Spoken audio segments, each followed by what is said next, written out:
సంపత్త్యధికరణము బుద్ధి అర్థ సంపత్త్యధికరణము ముగ్ధే అర్థ సంపత్త్యధికరణము బుద్ధి అర్థ సంపత్త్యధికరణము ముగ్ధే సంపత్త్యధికరణము. ఎలాగో టాపిక్ వచ్చాం కాబట్టి ఒకసారి స్మృతి, అనుస్మృతి, ప్రత్యభిజ్ఞ ఈ మూడు కొంచెం తేడా మళ్ళీ ఒకసారి చెప్పండి. ఇక్కడ ముందు కర్మ, ముందు చేసిన కర్మే మళ్ళీ రెండోది మొదలు పెడతాడు. తర్వాత అను అంటే పశ్చాత్, నిన్న చూసిన కొండని ఇవాళ చూస్తున్నాను. స్మృతికి అనుస్మృతికి తేడా అదే, అది అను. రెండవది స్మృతి అంటే అదే ఘట్టాన్ని స్మరిస్తున్నాను. నిన్నను చూసిన కొండని ఇవాళ చూస్తున్నాను అనేది అను పశ్చాత్. నిన్న చూశాడు, ఇవాళ చూశాడు. మళ్ళీ నిన్న ఏదైతే చూశానో దాన్ని ఇవాళ కూడా స్మరిస్తున్నాను, అది స్మృతి. తరువాత ఇక్కడ శబ్దము అన్నప్పుడు దాన్ని మనం ప్రతిభిజ్ఞ అంటే తత్తా ఇదంతా అవగాహన జ్ఞానం. నేను ఏదైతే చూస్తున్నానో అది ఇవాళ చూస్తున్నాను, దాన్నే స్మరిస్తున్నాను. అందుకని ఒకటేమో అను అన్నాడు, ఇంకోటేమో స్మృతి అన్నాడు. శబ్దము విధి తెలిసింది కదా. ఇంకా ప్రతిభిజ్ఞ అంటే తత్తా ఇదంతా అవగాహన జ్ఞానం. మొట్టమొదట అను అన్నతోటే ప్రతిభిజ్ఞ వచ్చేస్తుంది. నిన్న చూసిన కుండే ఇవాళ అదే కుండ ఇది, అంతవరకు అను. మళ్ళీ నిన్నని ఏదైతే ఇప్పుడు నువ్వేవో సూత్రాలు బట్టి పడుతున్నావు, నిన్న బట్టి పట్టిన సూత్రాలు ఇవాళ మళ్ళీ బట్టి పడుతున్నాను అందా అనుకో, అదేమిటి స్మరణం కింద వస్తుంది. అందుకని అను అంటే బయట చూస్తున్నది, మళ్ళీ చూసిన దాన్ని స్మరించడం అది స్మరణం, అను స్మృతి. ఇంకోటి ఏమిటంటే ఇక్కడ సోయం దేవదత్త అన్నప్పుడు తద్దేశ తత్కాలాన్ని మనం వదిలిపెట్టేస్తున్నాం. ప్రతిభిజ్ఞ అంటే అది కాదు, ఆ దేవదత్తుడే ఈ దేవదత్తుడు అనేటువంటి జ్ఞానం కదా. అక్కడ జహల్ అజహల్ లక్షణం, ఇక్కడ లక్షణం ఏమీ లేదు ప్రతిభిజ్ఞలో, అదే ఇది అనేటువంటి. అక్కడ నువ్వు భాగత్యాగాలు ఉన్నాయి కానీ ఇక్కడ అలాంటివి లేవు. అందుకని తత్వమాసి స్వయం దేవదత్త అన్న చోట కొన్ని భాగాలు వదిలిపెట్టేస్తాం. ప్రతిభిజ్ఞలో అది కాదు, తత్తా ఇదంతా అవగాహన, అదే ఇది అనేటువంటి జ్ఞానం. దాన్ని అను అన్నాను. ఏదైతే నిన్న కుండను చూశానో అదే ఇవాళ స్మరిస్తున్నాను, నిన్ను ఏ చేశానో అదే స్మరిస్తున్నాను అన్నది స్మరణ. అందుకని అనువేడిగా చెప్పాడు, స్మృతి చెప్పాడు. అంటే పశ్చాద్భావి స్మృతి అని కూడా ఒకటే చెప్పచ్చు, అలా కాకుండా వాడు రెండు విభాగాలు చేశాడు.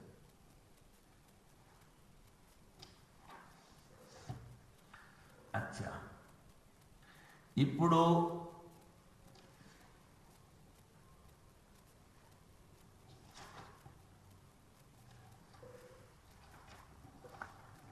ముగ్ధ అర్థ సంపత్తి అధికరణం.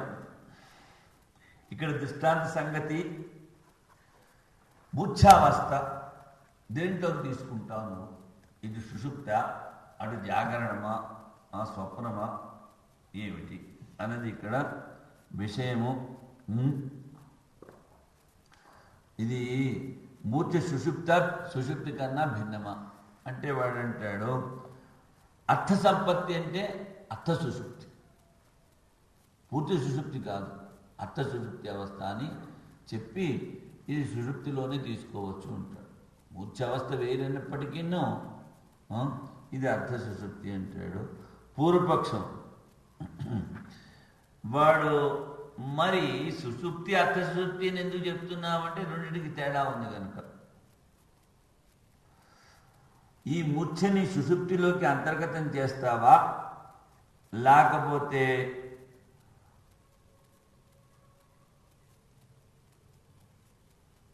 ఏమిటంటావు, దేనికి తుల్యము అంటే సిద్ధాంతి చెప్తున్నాడు జాగ్రత్తాది 4 అవస్థలట. స్వప్నము, జాగ్రత్త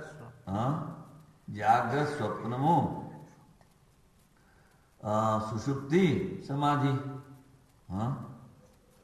మరి వీటిల్లో మూర్ఛ అనేది రాలేదు కదా అంటే, ఈ మూర్ఛిత వ్యక్తి చచ్చిపోయాడని చెప్పలేవు, పూర్తిగా మేలుకున్నాడని చెప్పలేవు కదా. ఎందుకంటే వాడికి బాహ్య ప్రజ్ఞ లేదు. అందుకని తరువాత ఎందుకు చచ్చిపోలేదు అంటే, వాడు వెళ్ళి శరీరం ముట్టుకుంటే వేడిగా ఉంటుంది. తర్వాత అన్ఈవెన్ బ్రెత్స్ హీ టేక్స్. ఏ విధంగా అయితే నిద్రపోతున్నవాడు ఒకటే రీతిగా శ్వాస ప్రశ్వాసలు ఉంటాయి. వీడికి ఒకసారి ఎక్కువ ఒకసారి తక్కువ. అందుకని సుషుప్తిలో ఈ మూర్తిని పూర్తిగా అంతర్భావం చేయడానికి వీల్లేదు. తరువాత వాడి ముఖం చూస్తే శాంతంగా కనిపిస్తుంది. వీడు కళ్ళు బాగా తెరుచుకుని భయానకంగా ఉంటుంది మూర్ఛావస్థలో వీడు ముఖం. అందుకని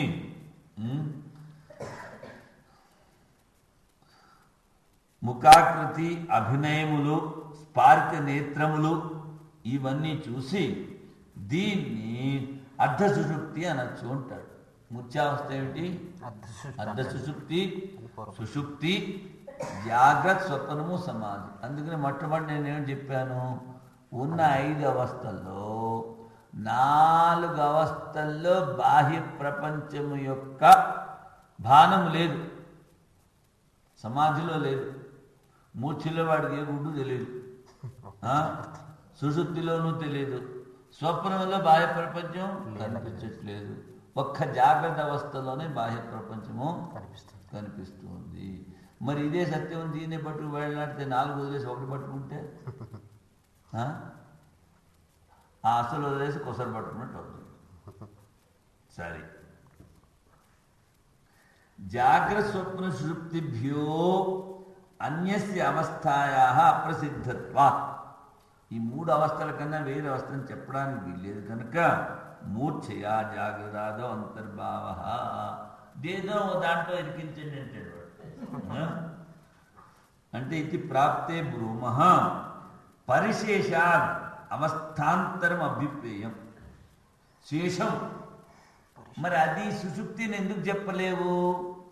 శ్వాసలు నియమంగా ఉండవు. అక్కడ శాంతమైనటువంటి ముఖము, ఇక్కడ భయానకమైనటువంటి ముఖము. తరువాత వాడు పూర్తిగా నిద్రపోతున్నాడు. వీడికి కేవలం బాహ్య జ్ఞానం లేదు. చచ్చిపోయాడంటే చచ్చిపోలేదు, మళ్ళీ లేస్తాడు. అందుకని పరిశేషాలు తావత్ జాగ్రత్త స్వప్నయో అంతర్భావం. జాగ్రత్తలో స్వప్నంలోనూ చేయడానికి వీల్లేదు. ద్వైత ప్రతీత్య భావా, వాడికి ఈ ద్వైత ప్రపంచం కనిపించదు.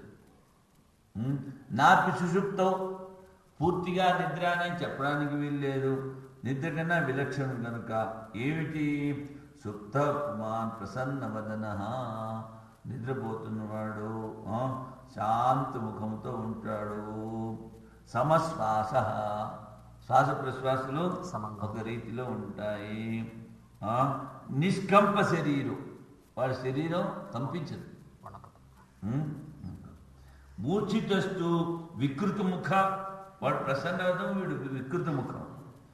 విషమ శ్వాస, శ్వాసం శరీర కంపాదియుక్తం. 3 విలక్షణాలు.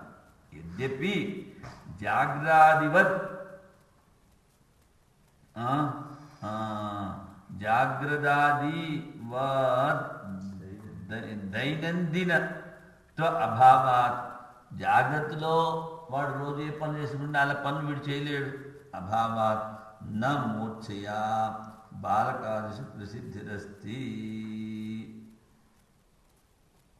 ఈ బాలావస్థలో దీంట్లో ఏమైనా పడదామని అది కుదరదు. తథాపి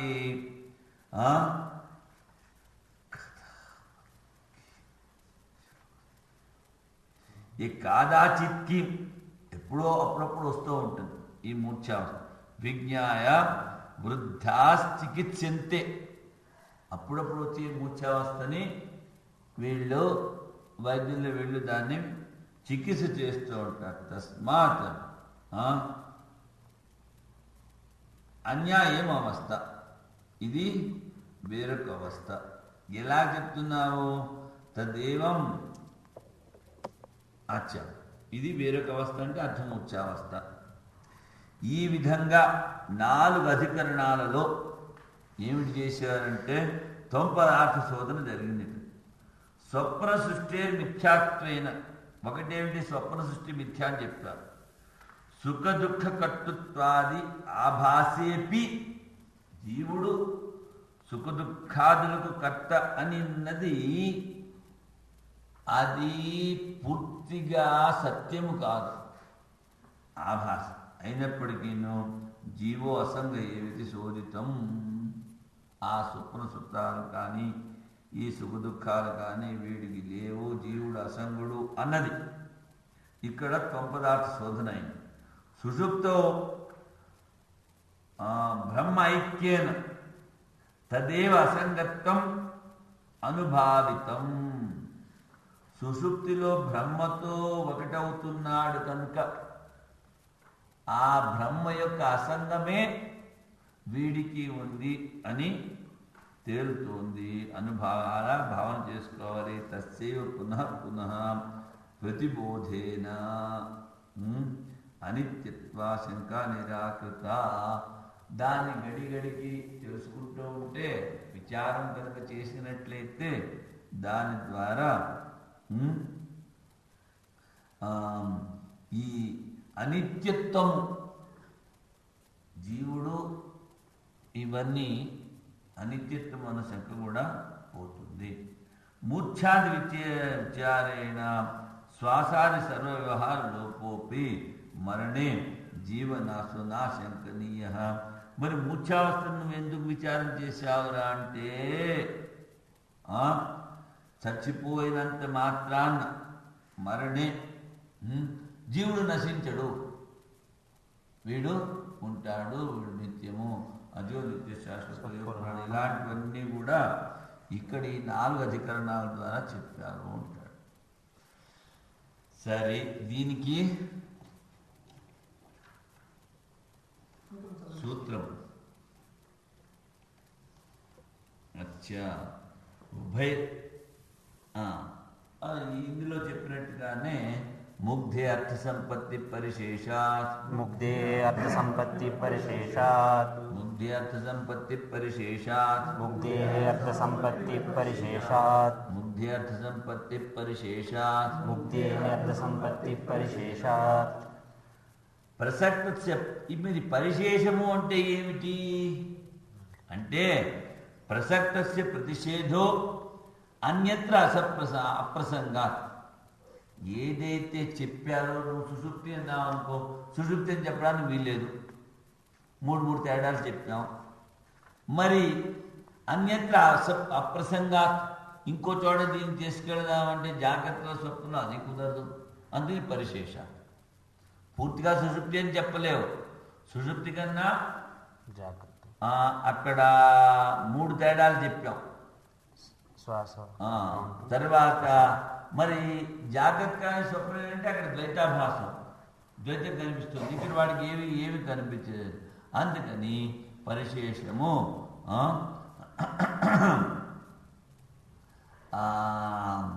అది పరిశేష న్యాయం అంటారు. పరిశేషం ద్వారా ఇది అర్ధ సుషుప్తి. ముగ్ధే అంటే మూర్ఛావస్థంలో, అర్థ సంపత్తి అంటే అర్ధ సుషుప్తి. ఎలాగంటే పరిశేష న్యాయం ద్వారా. జాగ్రత్తలోనూ పెట్టలేము, స్వప్నంలోనూ ఉంచలేము, సుషుప్తిలోనూ ఉంచలేము. మనకి ఇది అర్థ సుషుప్తి. ఇప్పుడు ఈ 4 ద్వారా ఏమి చెప్పారో